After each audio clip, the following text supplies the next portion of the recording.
শুভেচ্ছা। কিচেন ক্যাবিনেটে ইউনূসের কিচেন ক্যাবিনেটের ভূত সবাই আছে, আবার কেউ নেই। দেখুন কাণ্ডটা, চারপাশে এখন শুধু এক অদ্ভুত কানামাছি খেলা চলছে। খেলাটার নাম আমি কিন্তু কিচেন ক্যাবিনেটে ছিলাম না। প্রথমে আসিফ নজরুল সাহেব বললেন তিনি নাকি কিচেন ক্যাবিনেটে ছিলেনই না। তারপর তার যোগ্য অনুসারী আসিফ মাহমুদ তিনিও সুর মেলালেন, ভাই আমিও কিচেন ক্যাবিনেটে ছিলাম না। ওদিকে ইউনূসের পতনের পরপরই সাখাওয়াত হোসেন আফসোস করে বলেছিলেন কিচেন ক্যাবিনেটে তাকে রাখা হয়নি। মানে বুঝছেন, তার থাকার ইচ্ছা পুরোপুরি ছিল, কিন্তু কপাল খারাপ, এন্ট্রি পাননি।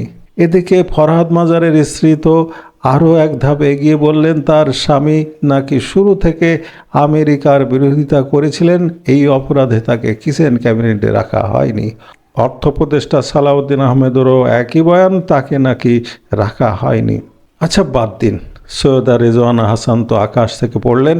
তিনি বললেন এমন কোনো কিচেন ক্যাবিনেট ছিল বলেই নাকি তার জানা নেই, অর্থাৎ তাকেও রাখা হয়নি। বুঝুন অবস্থা। সর্বশেষ পররাষ্ট্র উপদেষ্টা তৌহিদ হোসেন আবার আরেকটু বাড়িয়ে বলছেন তিনি নাকি জানতেন যে এমন একটা ক্যাবিনেট আছে, কিন্তু আফসোস তাকেও রাখা হয়নি।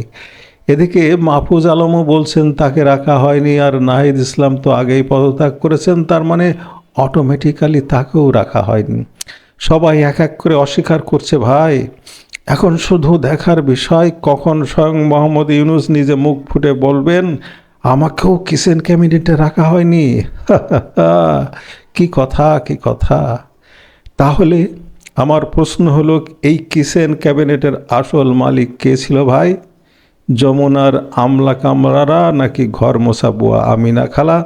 আসলে এরা সবগুলো একবারে প্রতারণা করছে। সবাই ওখানেই ছিল, সবাই সব জানতো। এদের সবাইকে আচ্ছা মতো ইউনূসের নতুন করে বানানো আয়না ঘরে দিলে একবারে পেটের সব কথা বের হয়ে যাবে।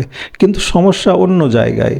এদের ব্যাপারে অ্যাকশান নেওয়ার ক্ষমতা তারেক রহমানের নেই, কারণ এদের ব্যাপারে অ্যাকশান নিলে তারেক রহমান নিজেই পড়ে যাবেন। কোথায় পড়বেন? পড়বেন মালির ঘাড়ে। এই মালি বেটা তারেককে মাদুরো করে দিবেন। তাই তারেক ভয়ে ভয়ে থাকেন, তিনি পড়তে চান না। তাহলে এদেরকে কঠোরভাবে শাসন করার ক্ষমতা একমাত্র কার আছে? শেখ হাসিনারই আছে। সবাই বলছে শেখ হাসিনাই পারবেন, কিন্তু তাকে তো আমরা মহা উল্লাসে আগেই তাড়িয়ে দিয়েছি।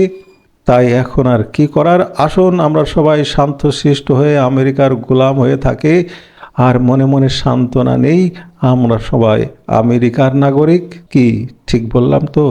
ভালো থাকুন।